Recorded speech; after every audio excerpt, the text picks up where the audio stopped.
Tell us your name and why you're here.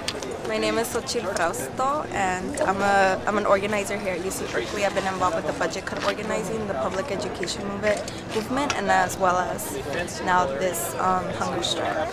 And then, how do you say your name again? Say it nice and slow. Solchi Frausto. Frausto.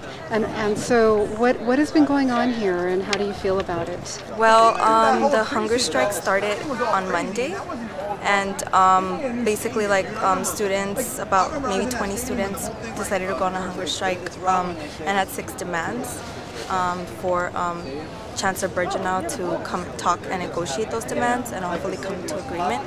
So this has been going on for about almost 10 days, and we had a camp here, but we were forced out by the cops yesterday at 5 in the morning.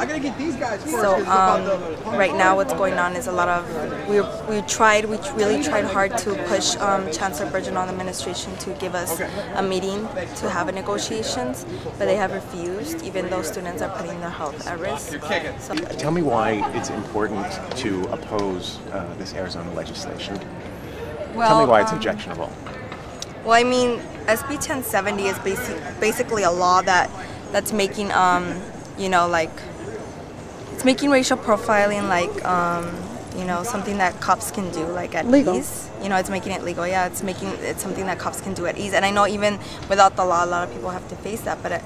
But I think it's important to denounce a law that's that, like you said, is making it legal, and it's making a lot of communities of color at risk. Like many people that have darker skin or speak a certain way or have an accent, that you can be detained and you can be in jail and you can be deported. And I know a lot of my friends and a lot of people, their families have been split, and it's something that's very hard for our communities, because it's something we've been struggling for years, hundreds and hundreds of years, just to get 518 years to get a little respect. Yeah, so it's definitely it's just another struggle, but it's definitely something that we want to see gone, because our sister was saying, Arizona is just a template, it's just a template for this whole country, and if that law is implemented there, it can be implemented anywhere. So absolutely. As a person of indigenous descent,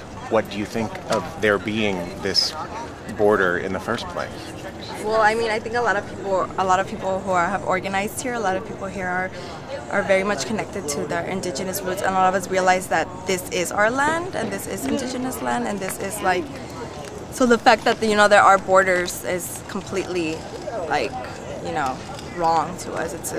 It's imaginary. It's all imaginary, and it's all based on capitalist interest, making money and dividing people and conquering people.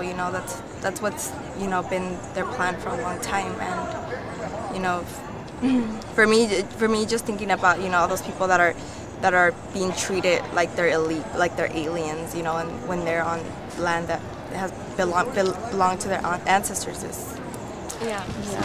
So where would you like to see this all go, specifically? Well, I mean, I think a lot of us, we have come to terms with the fact that the chancellor is not going to meet with us, and he's not going to negotiate, and he's not going to be willing to defend us, definitely not, or defend the communities of color here and the immigrant communities here. So I think that the best thing we have gotten out of this is that we have definitely merged a lot of struggles that have been going on here this past year together, and we have built our community, and we have strengthened our community.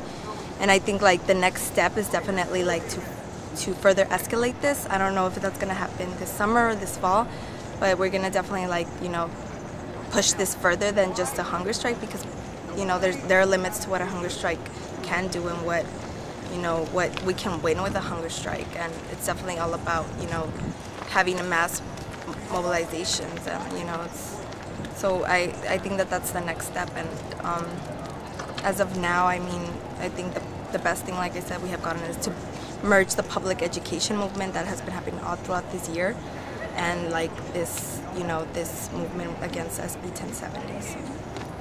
For people that identify as Latino or Latina, do you think? How do you think that these do you think that these border issues change or cause people to think twice about their sense of identity in terms of being like Mexican versus being indigenous? Well, I don't know. I mean, for me personally, like, I identify as Mexican, but I do recognize, that I have African roots, that I have indigenous roots. And a lot of people here, I think it's hard for them to even know who they are. Like, I think a lot of people are confused about their identity because it's something that's, gets lost within growing up, like, in the hood. If you grew up in the hood, if you grow up like more like middle class, or it's something that you lose, like, especially like through the education system, which definitely never teaches us about our history, of our people, of our struggles. So that gets lost. So if you've been invisibilized, you're not going to know who you are. Yeah, and a lot of people here, I mean, until I came onto this campus, I became more familiar, like last year as a freshman, starting organizing and starting, like, I became more aware of like my history and the history of like, the TWLF, the Third World Liberation Front here at Berkeley, which nobody ever talks about. The Black Panther Party, which started in Oakland.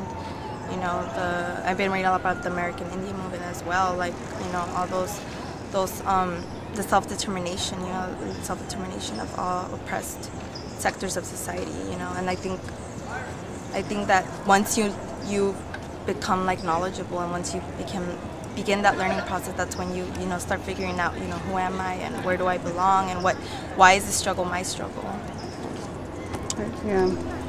Very well said. Thank you so much. Thanks. Say your name again one more time. Solchi Frausto. Okay, someone wants to find out more information about, do you have a website address or any of the organization's website address that if people want to find out more information about what you're I actually don't remember the website for this, but there's a Facebook group called Hungry for Justice. Okay, that's good. Yeah. So. Thank you very much. Okay. Cool.